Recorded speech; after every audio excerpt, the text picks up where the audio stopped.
So welcome to the 2-month review. This is our weekly video cast and podcast in which we talk about a single book bit by bit over a 2-month period. Right now we're discussing Gospodinov's The Physics of Sorrow. And as always, I'm joined by Brian Wood.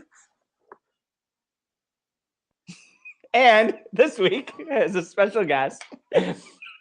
Good, well played. And this week is a special guest. We have Tom Flynn from Volumes Bookcafe, who has been on the 2-month review several times in the past and is a good friend. How are you doing, man?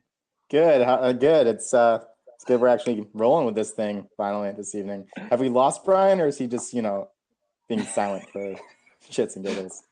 I just figured with him being from Michigan State, he should be used to failure at this point. So I was just being silent. I really wanted to get that dig in first. Oh, Brian. Oh, sorry. I'm drinking water right now, and in a second, I'm just going to down this entire bottle of wine and just call it a good night. So yeah, I figure just not showing up when it's time to be on is kind of a Michigan State thing. So oh man, this is just getting worse. Coming through in the clutch. Yeah. How far are Rochester and Syracuse apart, by the way? Anyways, oh, fuck you. Annoying. Fuck you. Not far enough. Not far enough. We do have, in our early banter before we talk about the book, we do have one comment already, and that's from Tom Robert saying Texas Tech, which is what we gave away last podcast, was that Tom had picked Texas Tech to win it all, and they are still alive in this strange March Madness tournament. So good job, Tom. Good. Props to you, Tom. Yeah. It's always good to be Tom, I feel like. My brother has all 4 of his Final Four picks alive. That's impressive. Is one of them Loyola? That means your brother knows nothing about basketball. Pretty much. But no, seriously, is one of them Loyola? Because that'd be hysterical if you actually picked Loyola to go to the Final Four. That would be amazing, though. No, I forget he has Michigan and Villanova and Duke and. What percentage of brackets are actually even alive at this point with Loyola making it to the Sweet 16? Like that had to wipe so much off the board.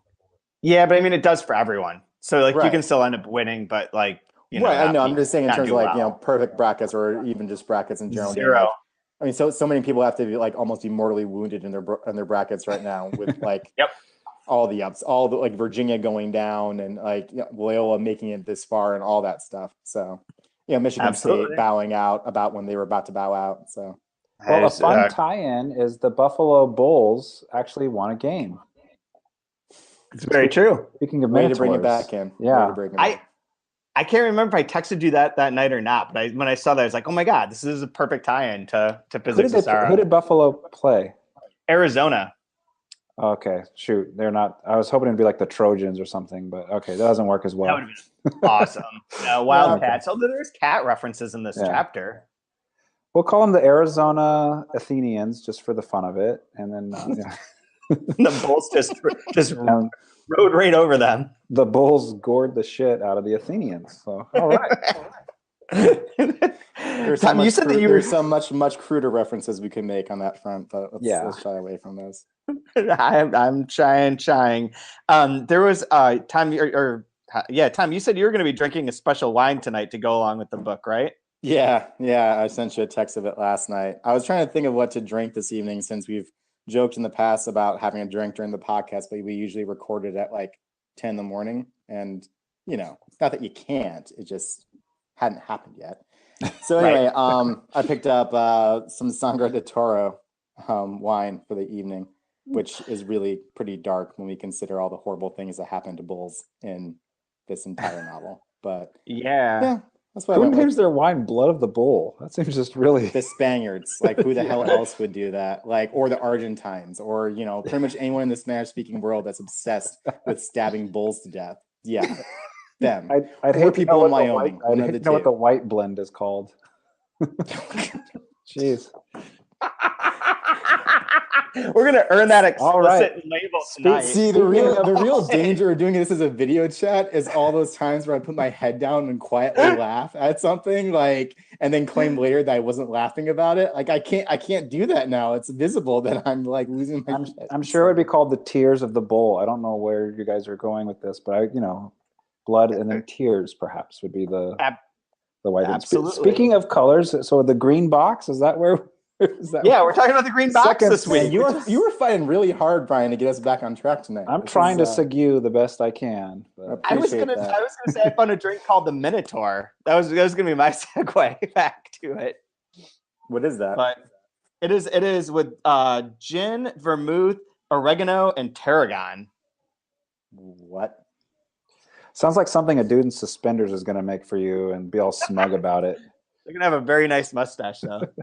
Yeah. According to the ratings on whatever goddamn app website this is, it has a very aggressive attitude and a very savory taste, and the persona of person who drinks it is adventurous. So, All right. an adventurous, aggressive person? I think I'm down. It's like tasting notes. That's so irritating. Like, yeah. Yeah. The person So who drinks this is very much into pomp and circumstance. What does that even mean? Like, what is that? I mean, whatever. Anyway. Have you read this before, Tom? I haven't actually.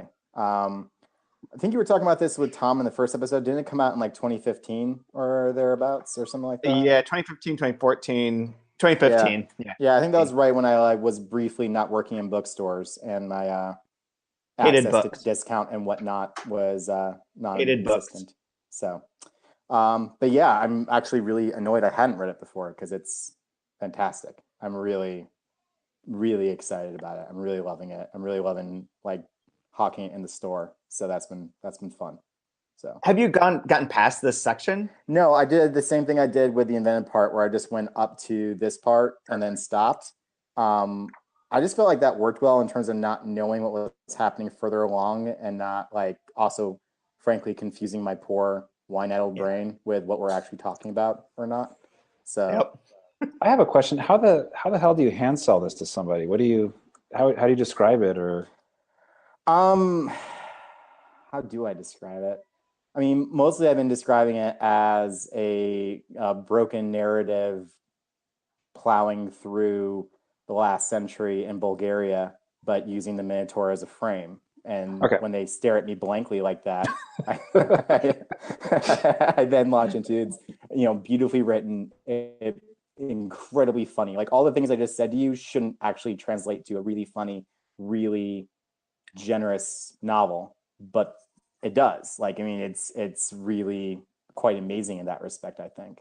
So that's what keeps surprising me about it, is how it's a book about sorrow and just this crushing weight of all the different levels of sorrow and how it can be, but there's just humor all throughout it that keeps surprising me. There's a real lightness to it, Yeah. I mean, like there's a way in which the prose almost like keeps you like skipping across the page and you're talking, I mean, and he knows how to slow it down for the sections where he really wants it to get darker and really emphasize that. And I mean, one of the things I say to folks is like, this is as well structured and written a book as I've seen in some time, just in that he's trained you to respond, the reader to respond to certain words. Like as soon as the word cave comes up or anything that like alludes to a cave or darkness, you immediately start to like make all the connections he's already established for you through repetition, through all that. Yeah. I mean, the connection to Greek myth is interesting in its own way, but in a lot of ways, he's using a lot of those traditions and in how he's writing this and how he's building it out. So, yeah.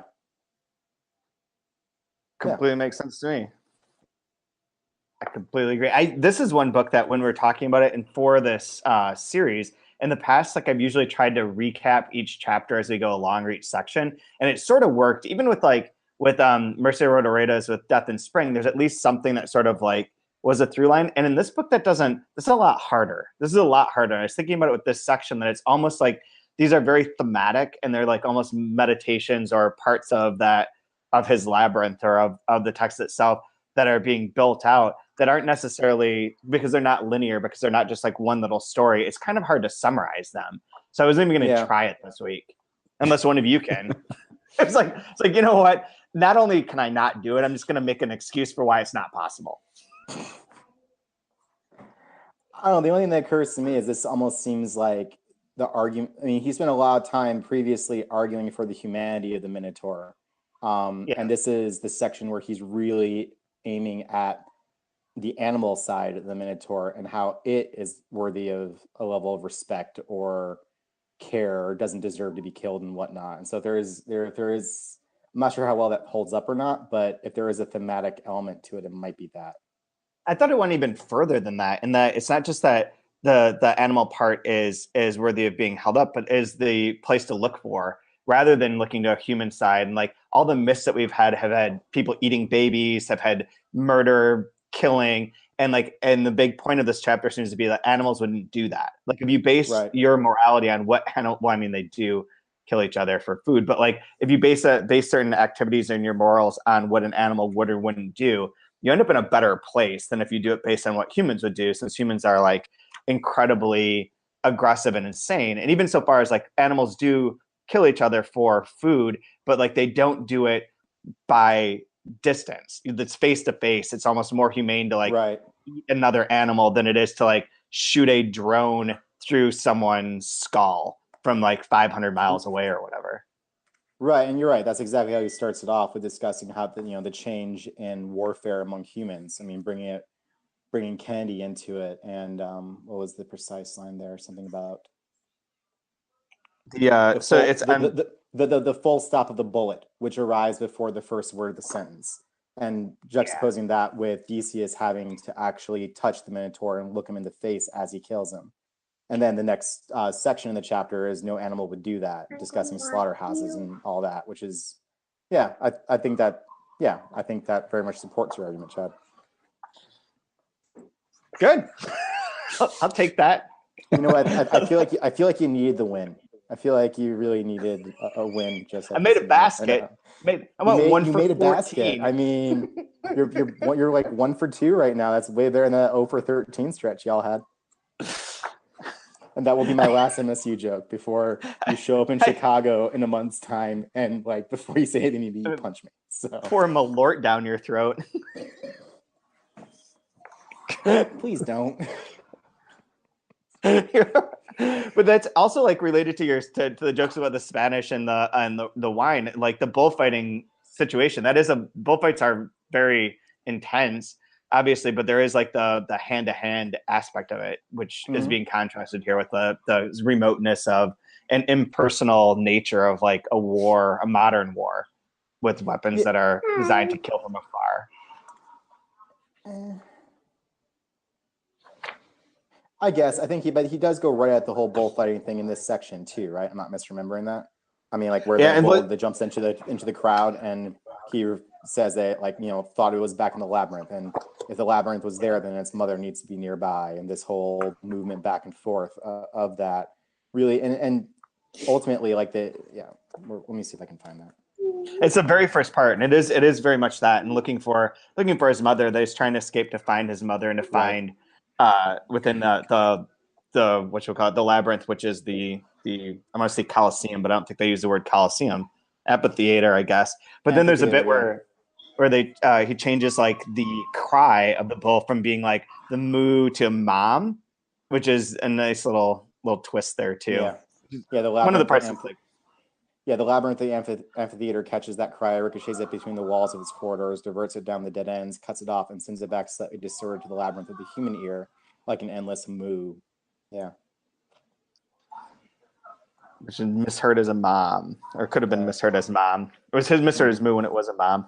And then it goes right into that section about like without seeing his killer's face, and talking about the general history of murder and the idea of being able to kill. And say things like in the face of death, but we don't see that. This much more at a distance, and that's where you get into that an animal wouldn't do that. Right. And there's a part that like on 155 is a section that I sort of like honed in on of the animal and me. So here's the new moral law, side by side with the starry sky above me. The basic question, the litmus test, the divider between good and evil. Could what I've thought up be done by an animal? Step inside the skin of your favorite animal and find out. If it wouldn't do it, then you shouldn't do it either, or you'll be committing a mortal sin, a sin against nature. All sins have already been committed, but at least the boundary of the natural remains. And then it talks about all that crazy slaughter of livestock, which is, I assume, pretty much verbatim, and reminded me immediately of, have you ever seen Errol Morris's First Person?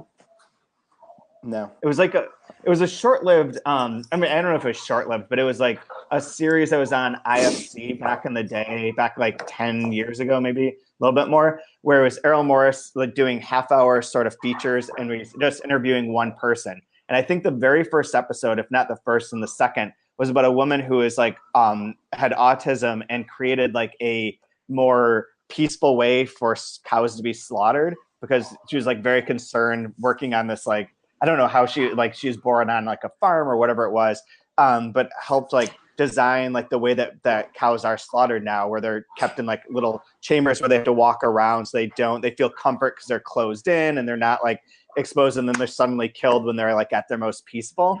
They made a movie about that with the $1 Million Baby lady. What was her name? Oh, really? Yeah. Yes. Where she plays that lady. Which, it's a weird moral of the story. So I'm supposed to get behind this. She's the hero. We're still going to kill him. We'll just do it more humanely.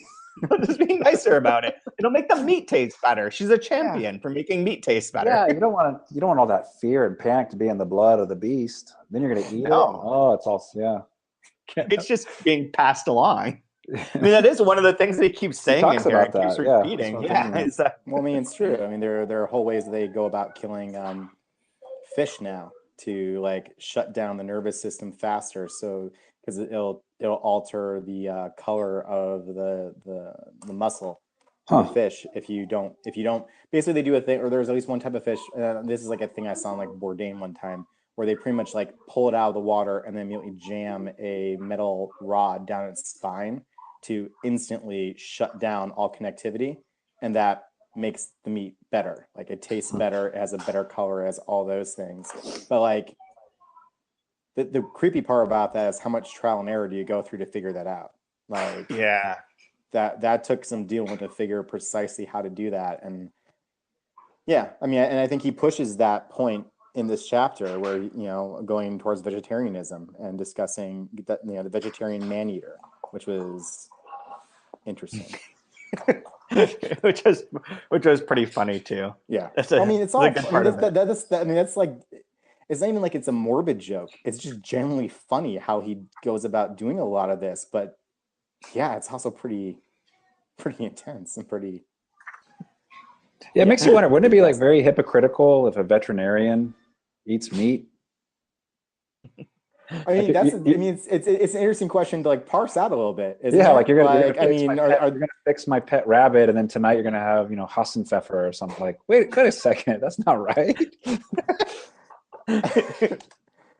I mean, I mean, there is a little bit of an element of that, but at the same time, like my father-in-law was a teacher for a long time, and then took his retirement and went and worked on a hog farm, and he would give the hogs all their shots and do all those things.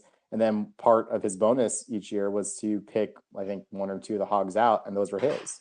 And he got the meat and got the sausage and got all that. And when I started dating my wife, she didn't want any part of it, but he thought I would like it, and I did. And so he would send it our way. I mean, but there is the argument, at least as far as the farmer goes, that they're making full use of what they're raising. Yeah, I don't know. I'm curious how many people would eat meat if they actually had to do the slaughtering themselves, kind of like, I don't know, maybe it goes back to like that whole Marx thing. The further away you are from the actual things you're consuming, you're going to be comfortable with it, and the closer you are, would you be more uncomfortable, I wonder? It's a lot easier to kill people through a computer that you're controlling than it is to shoot someone in a war too. Yeah, I mean, that's certainly It's just funny, like there's all these things that confront me in my life that I should be a vegetarian, and I dabble in it, but I really like meat, and I have a hard time giving it up all the way, and everything tells me I should. That's pretty much where I'm at this particular moment. I don't eat anywhere near as much meat as I used to, but even freaking Genesis is a garden, it's not a slaughterhouse of Eden. God's perfect harmony in Genesis is vegetarian. It's like, oh damn it, it's everywhere. But the Genesis doesn't outright say that that's the case. I mean, there is no necessarily a strong description of how they ate. I mean, for all we know, it's like the galaxy at the end of the universe, and they can, Sure. pick off whichever pig they want, and it like regenerates the shank you took off or what have you. I don't know. Like maybe the Garden of Eden. We're getting really far off from this, I think. But like, I don't know. It is all dealing with morality. We're all still in the same place Myths, of like morality, this vegan. Yeah. Well, it's also a function of like what are humans in this context? I mean, we are because of a lot of the things that we do, we very much set ourselves apart from what would be considered natural order. But does that mean that we're no longer part of it? Does that mean we are omnivorous? I mean, that is also, I mean, we can choose at this juncture, we can certainly choose not to be. But part of the reason we are what we are is that we started eating meat. Like that sudden like influx of protein helped feed the expansion of our brain pans and our intelligence and whatnot. But yeah, we can choose to walk away from that now, and a lot of people do. I don't know. And then they start saying things like dinosaurs were pets of giant humans. Yeah, I gotta tell you that a lot of the vegans and flat earthers I run into on a occasional basis drive me home. It makes it easier to have a steak at night. I'll say that. Out of curiosity, and maybe some of the listeners as well, have you guys all eaten oysters before? Yep. There's actually, I was going to mention this. Chad, there's a place down the block from the store that does really good oysters that we should hit when you and Rodrigo are in town. Oh my God. I'm not an oyster fan, but I've had oysters before. You might be after this. I don't like seafood stuff at all, generally. Yeah, I'll eat mussels. It was funny because I love oysters, and then there's great. mussels. There's obviously the fantastic description of the oyster in this book. Yeah, it's pretty unnerving. I was actually thinking about writing that section out and just handing it to the bartenders at this restaurant, and just seeing whether they serve me anymore or not. They should make an oyster shooter and call it a Kronos. Wouldn't that be a cool thing to have on the menu though? A Kronos. Yeah. I'd order that just for the name. Yeah. Sounds pretty cool. A chrono shooter. Going back. It sounds awful when you say it out loud. A chrono shooter. Oh God.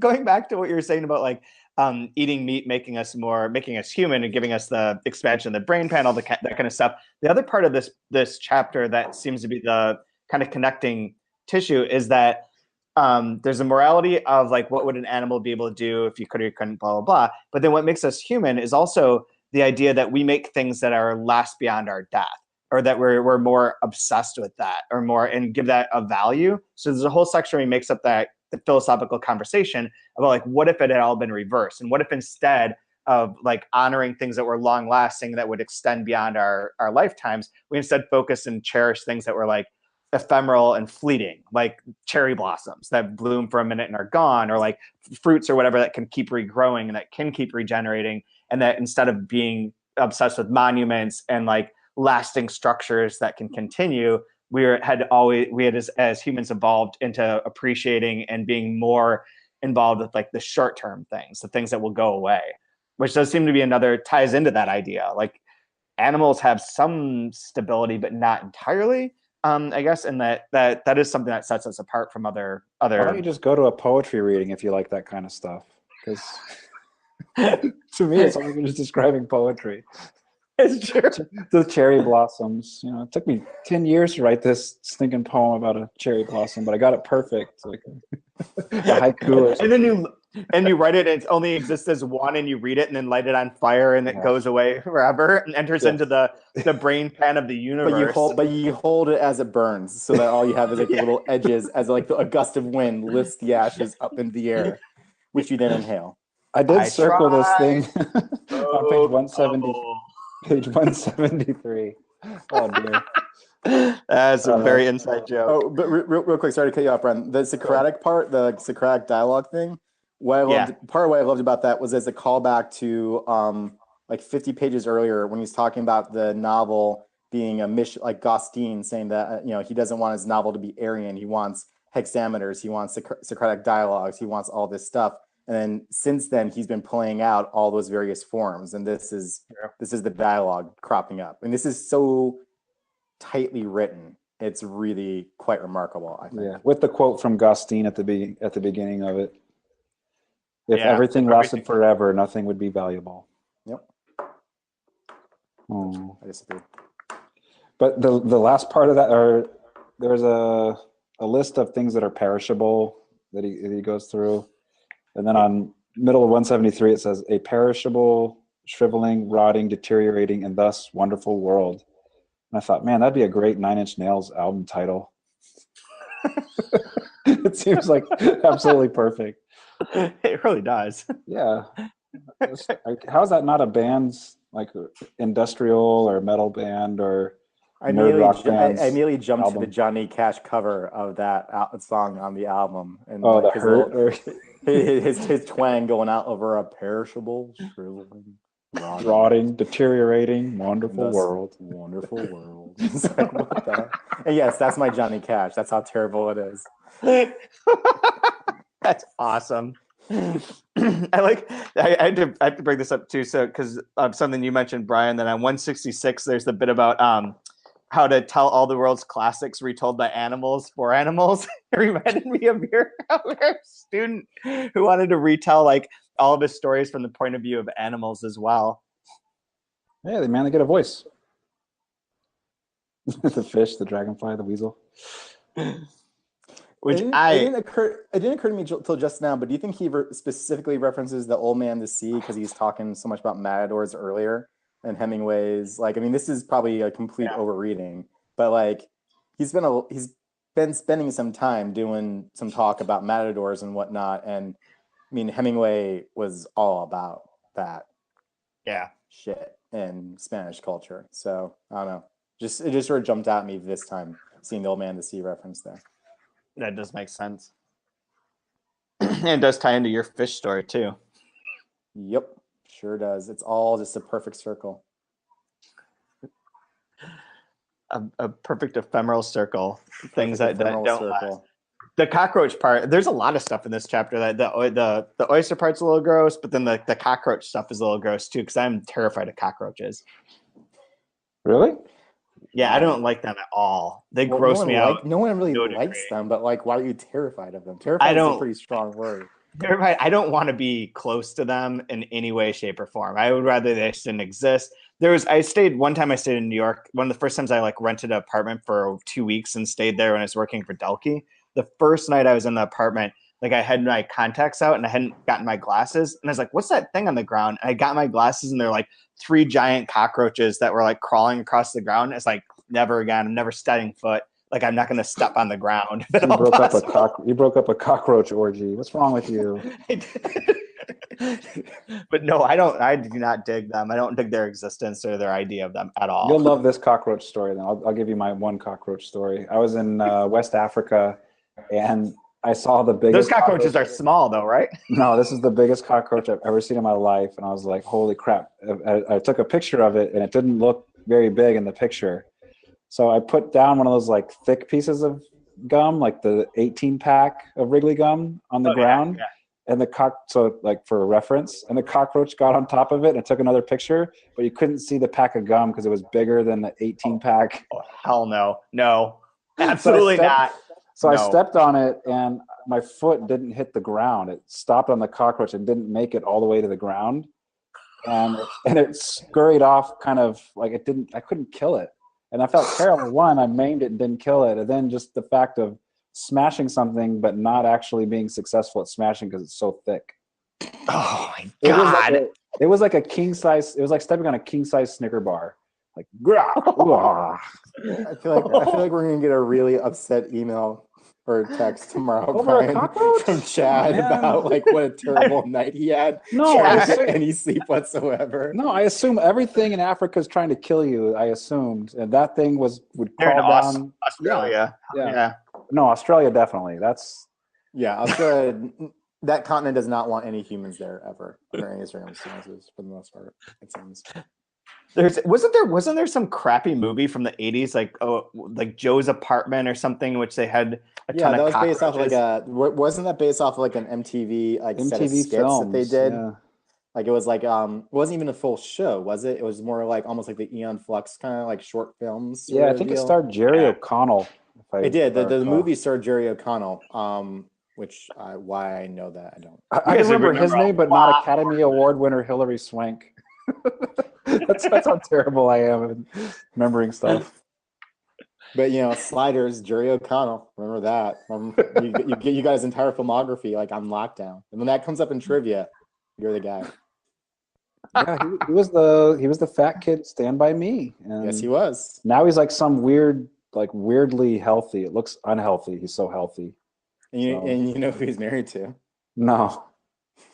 Rebecca Romaine. Rebecca Romaine, not Stamos.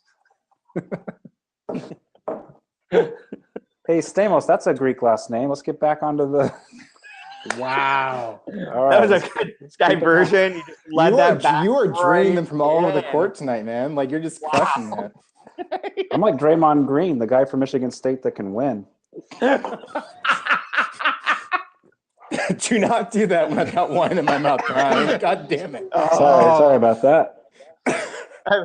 Oh man. My one basketball comment that is the anti. I don't believe this is your one and final basketball comment, but okay, let's hear it. Is that given everything that's happened in the past 2 years and through this tournament, we are going to end up with a Kentucky Duke final because that is the shit that we deserve to live in, and that it'll be and everyone will be miserable and it'll be awful, and that's just what we're going to get out of this. You know, I just realized on page 156, he talks about how you're supposed to kill a bull and also how you're supposed to kill a calf. So it's even just, again, like the freaking subtleties that this thing has of, again, like the killing of children. So even when, like, a baby bull, there's a different way to, like, it's terrifying, but very, very beautiful the way this is put together. Very freaking smart. It's really annoying. Yeah, I mean, and like I said, he at the bottom of the page, when discussing how to do the calves, he has asides throughout this, reproduction of Emmanuel, and the one regarding calves, the parenthetical is man really has thought of everything with reference to the fact that you have to aim differently to hit the calf's brain properly because the portion that you would aim at in the bull is underdeveloped in the calf. Yeah, so it's that portrait's unnerving too. Like the little brain on the next page, and then the dashed lines to show where the arrow is really messed up. Like I get it, but at the same time, it's like that's really some dark shit. That's actually like, hey, if you guys want to make a tote bag for next year's AWP or something, or a T-shirt, do that picture. Oh God, the Physics of Sorrow. Please, Chad, do it. That would be great. But you also need to live stream the unveiling of it on the conference floor and see what happens. Like, dude, you got some between that and the Death in Spring coloring book. You guys have some messed up texts. That's true. We could put those are amazing sidelines. Chad, we need to talk about this because I'm seeing a new revenue stream for Open Letter opening up. We've been talking. We just need to actually do it now. We need to make those things happen. Absolutely. There is too, like what you're saying with the calf and the adult bull interaction there. There's another bit to that this starts to flip at the end when it starts talking about his wife being pregnant and baby being born, and the idea that the baby is coming is it Theseus? Am I remember that right? Coming out of here it is. That which was roaming around inside was not the minotaur, but rather that which would kill him. Let's call it Theseus for the sake of clarity. The umbilical cord is there like it was Ariadne's thread. So then where is the minotaur? The answer lay in the anxiousness of the inquiry. The minotaur was me.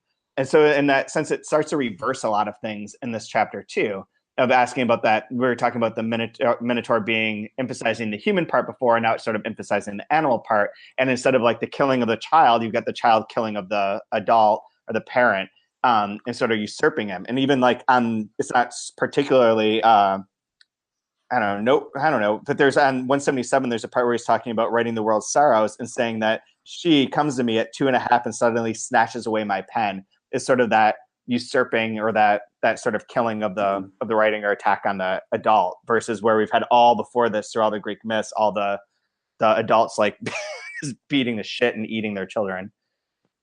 Yeah, and she tells him she's pregnant as he's eating what he describes as a fetus, right? With the oyster. Yep. Why do you laugh every time we talk about eating babies, Chad? This is a very serious thing. Because ever since we said that, ever since we talked about it, the whole time that Alex I'm holding him, I was like, "Oh, I just want to eat up your little fingers or eat up your little toes." And people say it constantly. It's And now I just amazing, can't isn't not it? notice that. How much conversation to children is like based around consumption. Like it's weirded me out for the last few years, especially like I'm child number 2 and 3, and just like Oh, you smell so good. I want to eat you up. Yeah. Yep. That's cute. But don't move. I'm gonna take your nose and eat it. There's all sorts of like, it's just maniacal. Like, and that's why every time we talk about it, it makes me laugh because I notice it constantly. Parents are way into that. Yeah, like what is it about trying to steal my nose and make me think that you ripped my nose off my face? That's funny. Yeah. How is that cool? When does that get funny? Cool. Who's that funny for? For drunk, for grandparents that smell like bourbon? I don't know. Yeah. Jesus. I don't know. Is there any other section of this that you guys wanted to oh, there was one other section I liked. Was the kind of the difference between I love natural history but not as museums, and that nothing seems natural in the Natural History Museum. I do like that idea too of those two things being separate, and obviously separate, but obviously like related. I really connected with that part. I had never gone to a zoo as a kid, and my first time going to zoo, I think I was 19 years old, 18 or 19. And I don't know, I'm not an adult at 18 or 19 necessarily, but I'm definitely not a kid. And I looked at it very different. Like it was just so sad. You go to a zoo and oh man, I don't know what I was expecting, but it was an awful experience. I hated it. So you guys don't have a zoo membership here in town? No. But yeah, my grandparents just took my kid to the zoo. She's 3, and she had a good time. She loved it. Thought it was fun, but just I guess just doesn't realize they're all caged and sad. Yeah. We went to a cool zoo in Valencia, actually, that was like not called a zoo. It was like a biopark where it was based around the idea that they had like a huge amount of land and that you were stuck on the paths through like the different aspects of it. So the animals could technically like roam in between, but really didn't. I don't know if they actually could in the end, or if there's ways that they were blocked off from one another, but it seemed like they could, but they stayed within their sort of natural habitat, and you were sort of the visitor through their part rather than seeing them in cages. You were the one that was caged, which is really, just an inverse. It's really the same thing. It doesn't make any difference. It makes you feel better, but it's the same fucking thing, right? But it was pretty cool. Like when they have those prisons that are actually those tent camps where they work. It's not a prison, They're sleeping in cots. There's no bars. But if you try to leave, I'm gonna fucking kill you. Same thing.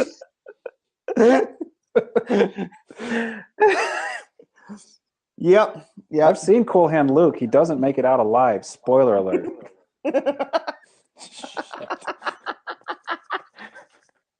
Not a zoo. It's still a prison. It's still sad. Fair enough. Yeah. No, while we're there, I put a box around that one of those parts, and it was one of my favorite sections. I just thought it was very sad and very funny, kind of that modern style that Gospodinov seems to have. It's on 163. It says, during World War II, in the period between 1940 and 1944, in air raids on European museums, 17 dinosaur skeletons were destroyed. I can clearly picture those double murders, the crushed dead bones, the toppling of these Eiffel Towers of ribs and vertebrae. No animal would do that. To kill someone who had already been dead for millions of years all over again, to reawaken that prehistoric horror in the black box of its skull. That part's awesome. That's really heavy and sad, but there's something kind of like, it's laughable when you think about like, oh, they're blowing up dinosaur bones. Like, what the hell is wrong with people, right? Like, yeah. But it relates to the part where it's like there's no one's ever, the next section, I guess. Actually, has anyone ever counted the bodies of animals killed during wartime? Which which is true. This is going back to, in the intricacy of how this is plotted, the ending of the last section that we talked about had the whole thing about 2,000 dead blackbirds falling from the sky. Right. And on the coast of England. All the signs of the end of the world. Yeah. Yeah, exactly. Bees. Oh, God. And then the title of this section that we're reading from is Anti-Anthropocentric Notes, which is also like, again, outside the human world, the human age. That's interesting. It is very well put together. And this is a book that just does grow. Each of those layers sort of builds on top of it because you create those connections, and you set forth this sort of the main ideas, the pillars on which to build this book. And then each one of these new sections kind of adds to that or refers back to those different things and plays with those ideas. And I think that's why it's really ripe for being reread or re-talked about in this way. Well, I would also say, Chad, this is not the only one of the books that we've done on this review that's like that. I mean, you guys tend to put out books that do precisely that. They reward rereads and revisits and all that. Like, you see things that you don't see the first time around. And I mean, good on you. You get good taste. We just have to we just have to convince everyone that you have to read every book twice. But they have to buy if you buy it, we'll do it in different cover. Well, yeah, pull my Blue Heaven. I might want to read it 5 times. Yeah. What was the Pavich book, Dictionary of the Khazars, that has the male version and the female version? You guys remember this or seen this?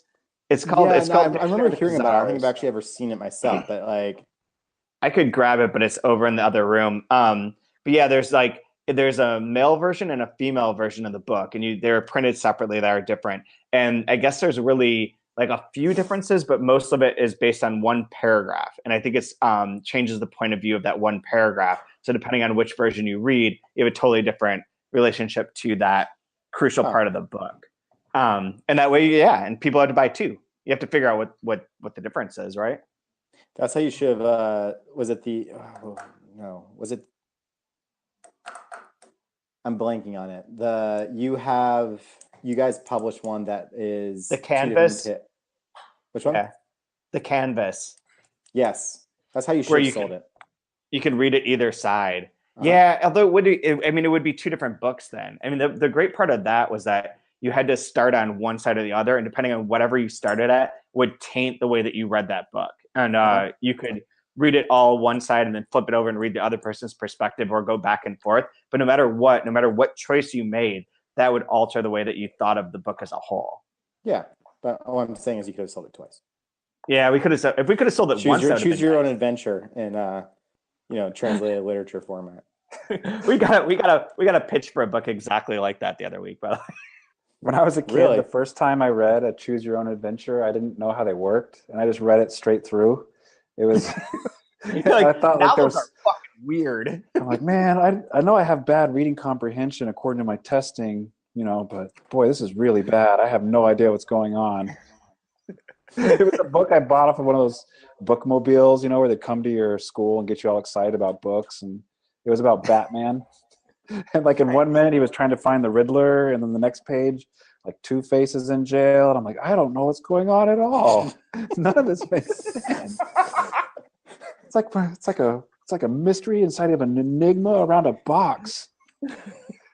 I was like poetry. Yeah, I was probably 24, I think, when I. Before I forget to mention it, Chad, this is the second time that I've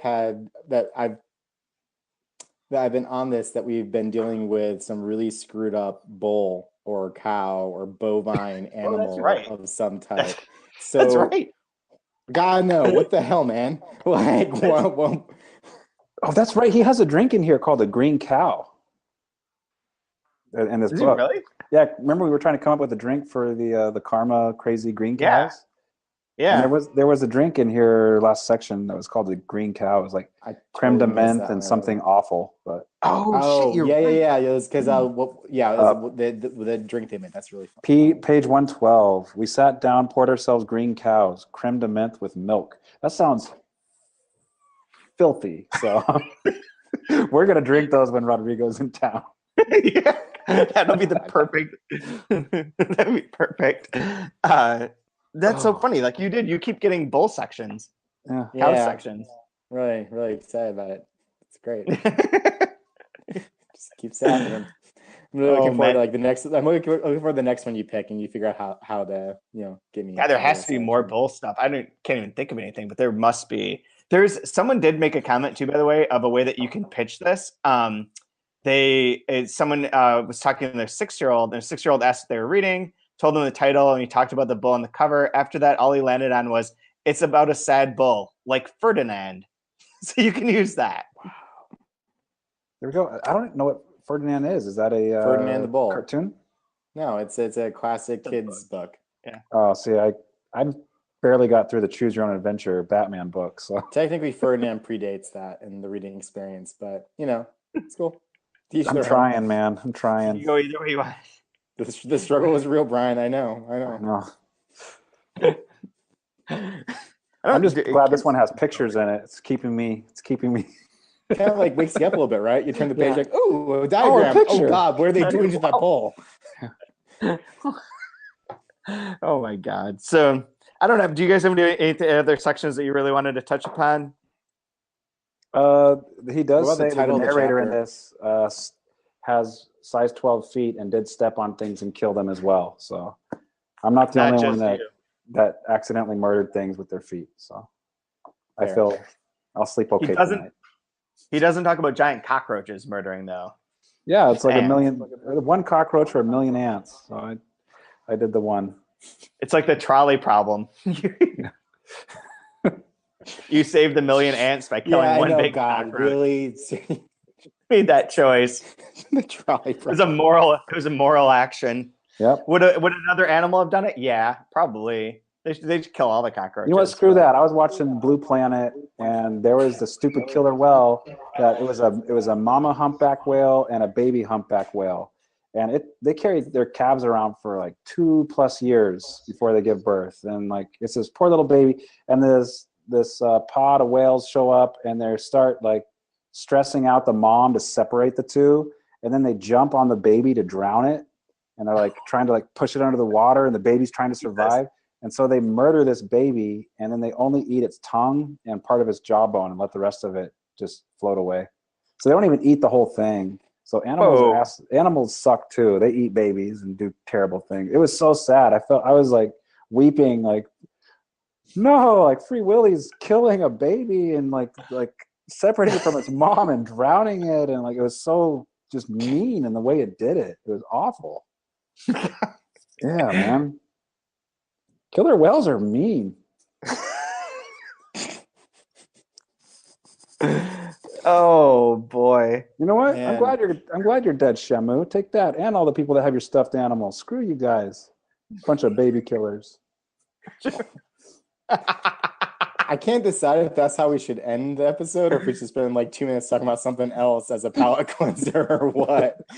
You got to pick your favorite. You got to tell me your favorite line. Yeah, animals wouldn't do that. Yeah, they would. They'd drown babies and just eat the tongues, and that's it. Well, Shamu drowns babies. Can't trust Shamu. Yeah. Never trust Shamu. Do you have a favorite line, Tom? Actually, if I could cheat, it's 3 lines at the end of the chapter. Okay. So I'm gonna cheat. Do it. It's God does not give language to newborns immediately, and that's no accident. They still know the secret of paradise, but they have no words for it. When they are given language, the secret has already been forgotten. I feel like teaching my son a crazy language that doesn't really exist. Yeah, I've considered that. It's a good idea, right? I mean, like I said, I considered it. I'm pretty confident my wife talked me out of it. Pretty confident someone's going to talk you out of it. So, Hey, I'm trying, trying, my friend, in dreams. I'm trying to speak a little. You could teach him an alternate history in which Michigan State has won every NCAA championship for the last 5 years. No, he's going to end up learning a wholly different language as I try and pronounce Latvian words incorrectly time again and never can remember any of them. So it'll happen by happenstance. But do you have a favorite line, Brian?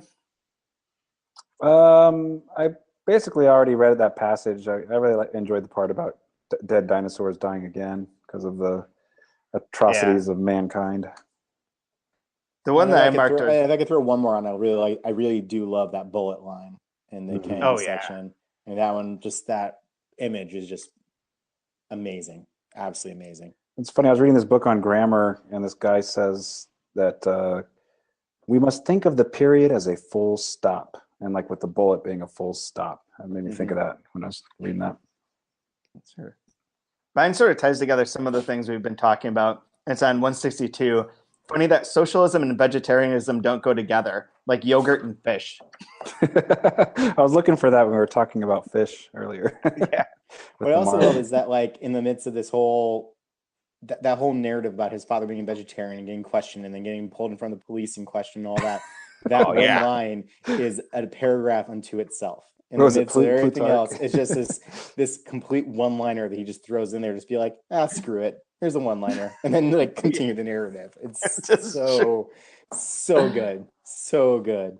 Masterful, it really is. So thanks everyone for joining in this week. And next week we're going to go over part 6, the story buyer, which goes from page 179 to I believe 200 exactly. Yeah, and we will be doing things a little bit different.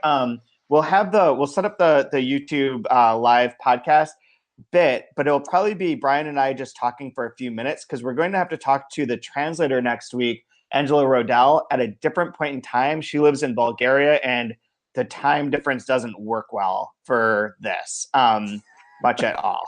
You don't want to talk to us at 5 in the morning? Come on. 4 in the morning, 3 in the morning. It's like it's all wrong. Like it's just wrong.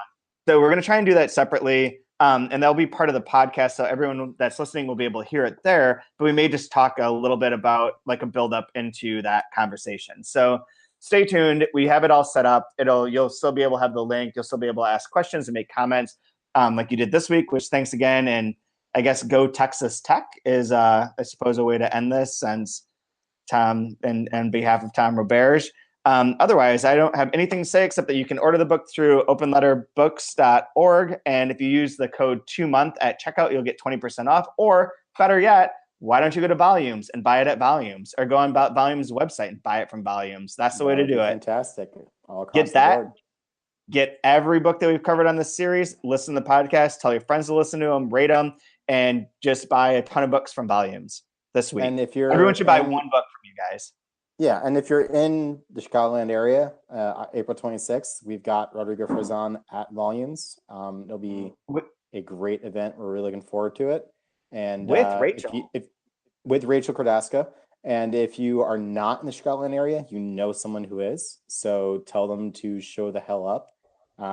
You know, like, I don't know, this is the spiel I give at the start of most events. Like, if you want open letter to survive, if you want bookstores to survive, if you want choice in what you read to survive, occasionally you do have to buy a book from us. So like buy it from Chad, buy it from me, buy it from whomever. But you know, if you're listening to this, I'm preaching to the choir, but these are the cliff notes to hit your next friend who, you know, raves about all the things they downloaded for a penny on their Kindle. That's all. Tell them to buy a book. If everyone listening to this podcast bought one book from Volumes this week, that would be spectacular. And yes, I would cry a little bit more than a there little. You go. Do it. Let's make Tom cry. I mean, it's not that hard, but you know, go for it. Let's see if you can make it happen. Do it. Watch okay. I'm ordering a book right now. Watch that baby get killed by a whale. You'll cry. I guarantee it. Bye. Wow. Bye, guys.